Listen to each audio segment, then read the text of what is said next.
बहनों और भाइयों, आज पूरा देश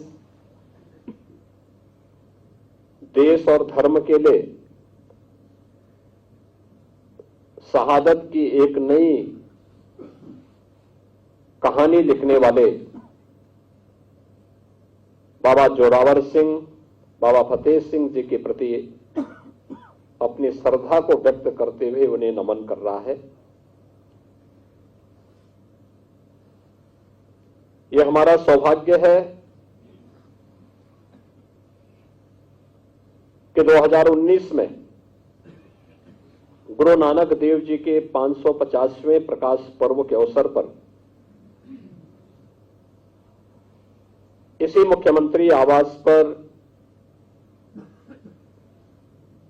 जो शबद कीर्तन का कार्यक्रम आयोजित हुआ था, उसके उपरांत मेरे सामने जब प्रस्ताव आए कि वीर बाल दिवस के कार्यक्रम को आयोजित करने के लिए, तो मैंने कहा भाई इससे अच्छा पावन अवसर और क्या हो सकता है कि ये मुख्यमंत्री आवास पर ही आयोजित हो।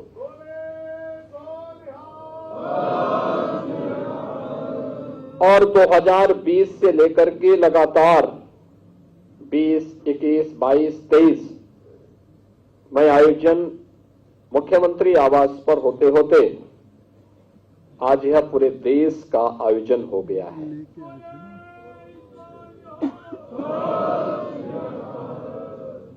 आज ही की वो तिथि है जब गुरु गोविंद सिंह जी महाराज के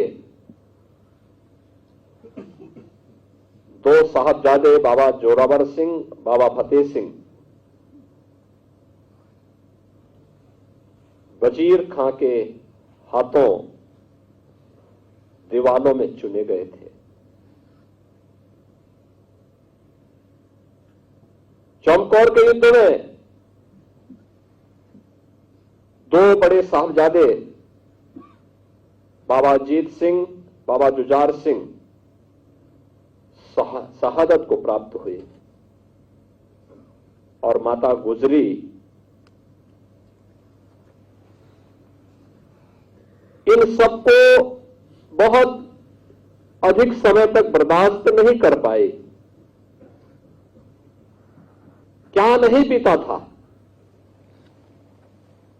उस समय, लेकिन एक ही बात थी, एक ही लक्ष्य था कि देश और धर्म पर आंच नहीं आने देंगे। एक ही उद्देश्य के लिए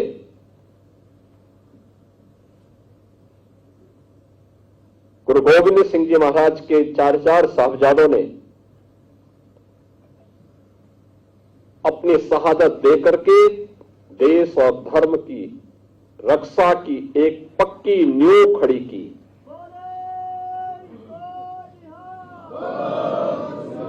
जिस पर न केवल आज भी सिक्खी पंथ बल्कि पूरा देश गौरव की अनुभूति करता है, पूरी श्रद्धा और सम्मान का भाव व्यक्त करता है।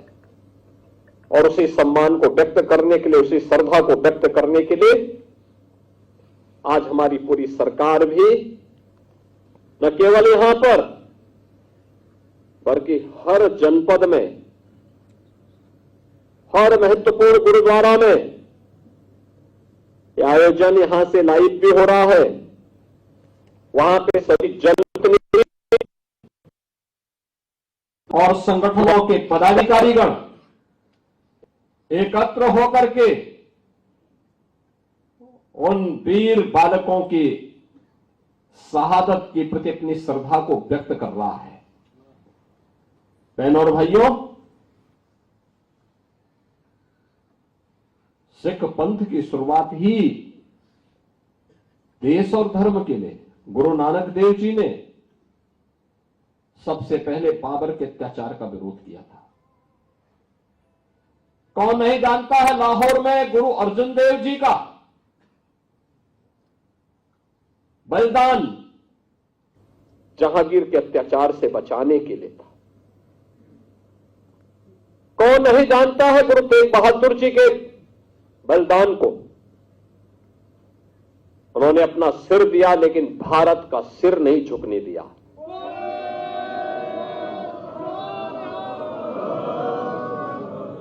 आज कश्मीर भारत का हिस्सा है और भारत का शीश बना हुआ है, इसलिए क्योंकि हमारे गुरु तेग बहादुर जी ने अपना शीश देकर के इसकी कीमत चुकाई है।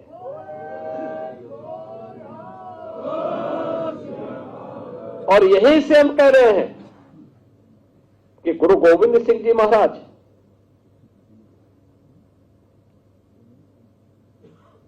एक ऐसे पिता हैं जिन्होंने अपनी आंखों के सामने अपने पुत्रों को बलिदान होते हुए देखा है। एक ऐसे पुत्र हैं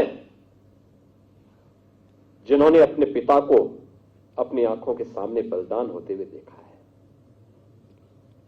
क्या उम्र है उस समय गुरु गोविंद सिंह जी महाराज की, जब पिता कश्मीर के लिए सिर दे रहा है, और क्या उम्र है जब बाबा जोरावर सिंह और बाबा फतेह सिंह देश और धर्म के लिए अपना बलिदान दे रहे हैं। 7 वर्ष और 9 वर्ष की उम्र क्या उम्र होती है, क्या उम्र होती है। बहनों और भाइयों, गुरु नानक देव जी से लेकर के गुरु गोविंद सिंह जी महाराज तक, 4 साहबजादों से लेकर के 5 प्यारों तक सिख गुरुओं का पूरा इतिहास देश और धर्म के लिए शहादत का इतिहास है। और ये इस बात के लिए हम सबको प्रेरित करता है कि इतिहास केवल एक कौम का नहीं है, इस देश का इतिहास है। एक नई प्रेरणा है पूरे भारतवासियों के लिए।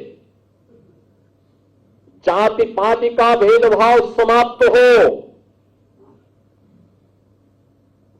गुरु नानक देव जी ने सबक कीर्तन के लिए जो प्रेरणा दी, मिल बांट करके खाने के लिए जिस लंगर की शुरुआत को आगे बढ़ाया था, वो आज भी बनी हुई है और वो अनवरत रूप से उसका अनुसरण आज भी हर गुरुद्वारा कर रहा है। और यही गुरु परंपरा के प्रति श्रद्धा का ये भाव ही समृद्धि का कारण भी बनता है, खुशहाली का कारण भी बनता है।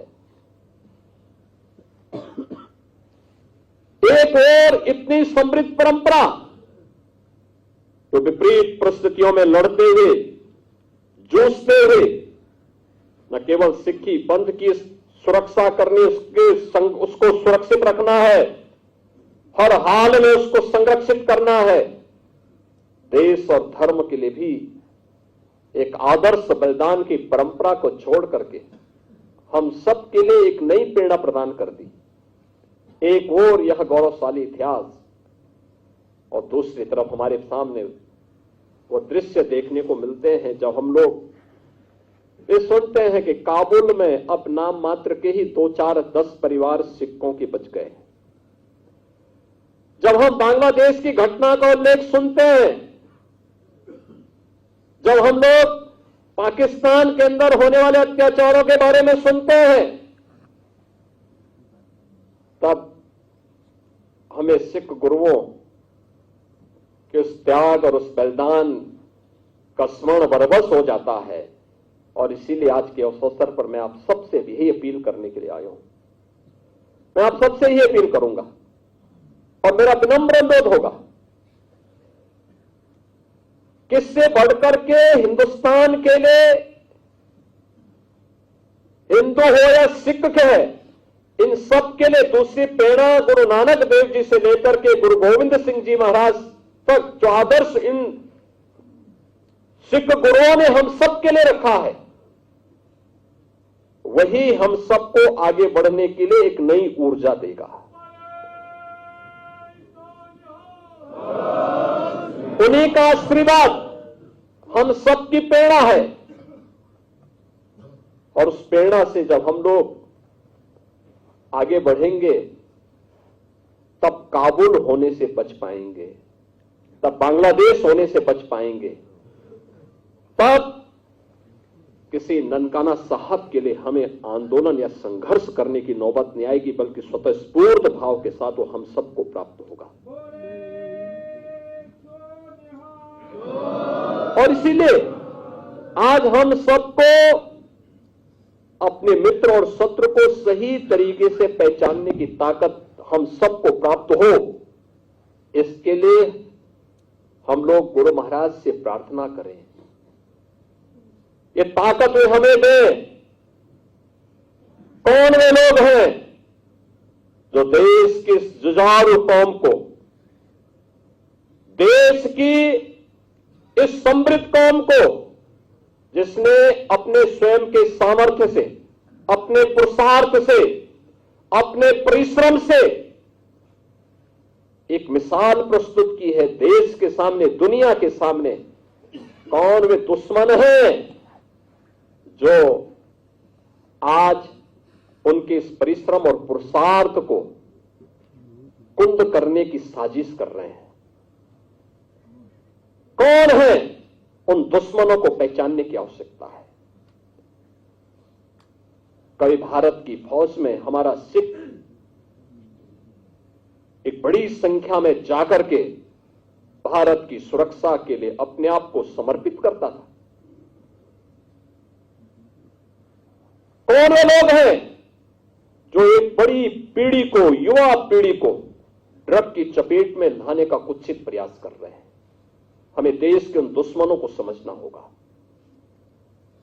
उन दुश्मनों से सावधान रहना होगा। कौन आपस में हिंदू और सिखों को लड़ाने का कुत्सित प्रयास कर रहे हैं? ये तो एक दूसरे के पूरक है। पंजाब की परंपरा तो इतनी समृद्ध परंपरा थी। मैं यही सुरेश खन्ना से ही पूछ रहा था, वो कह रहे थे कि मैं धोखे से आके यहां मंत्री, सांसद, विधायक बन गया, अन्यथा मैं पंजाब में होता तो मैं भी सिख होता। यह परंपरा थी हर परिवार की, और उस समृद्ध परंपरा को लेकर के गुरु गोविंद सिंह जी ने खालसा पंथ की स्थापना के समय जो बात कही थी, वो बात आज भी हमारे लिए स्मरणीय होना चाहिए।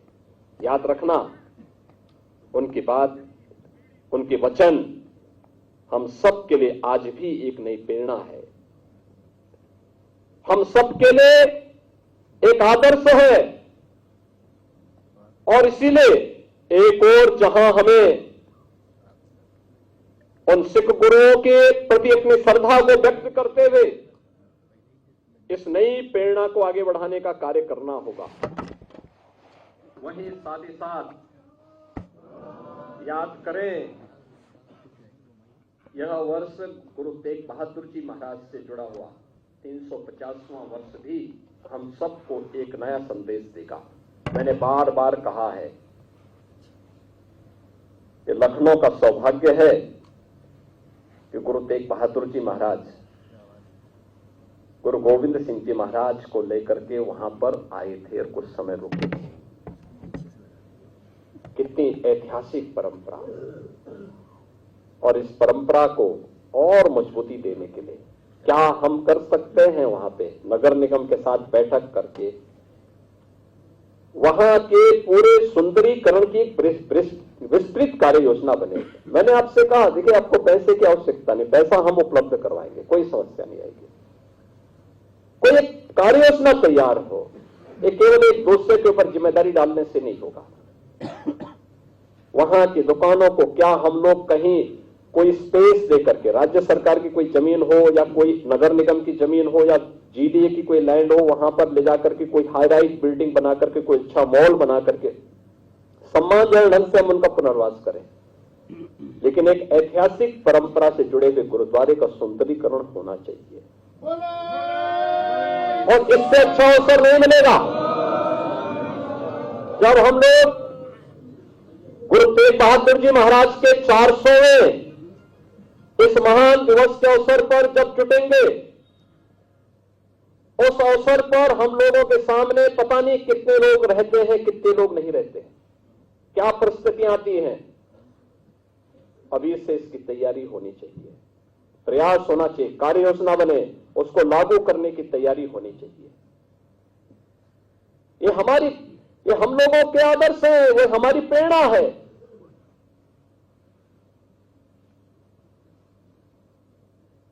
ये कृतज्ञता ज्ञापित करने का एक अवसर है।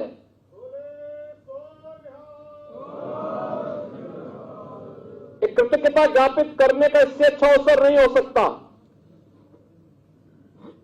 कि गुरु तेग बहादुर जी महाराज ने जिस कश्मीर की रक्षा करने के लिए, कश्मीरी पंडितों की रक्षा करने के लिए अपना बलिदान दिया, उनकी शहादत, भले उनका सिर उनके धड़ से अलग किया हो, लेकिन भारत के सिर की रक्षा तो उन्होंने की उसके माध्यम से, भारत के शीश की रक्षा की।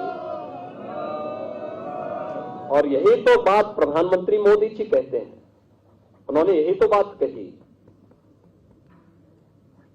जब प्रधानमंत्री मोदी जी ने 26 दिसंबर की तिथि को वीर बाल दिवस के रूप में आयोजित करने की घोषणा की और उसमें बाबा जोरावर सिंह और बाबा फतेह सिंह के प्रति अपने श्रद्धा और सम्मान को व्यक्त किया। कृतज्ञता, इस दिवस को वीर बाल दिवस के रूप में घोषित किया, कृतज्ञता ज्ञापित करने का एक माध्यम हमें दिया।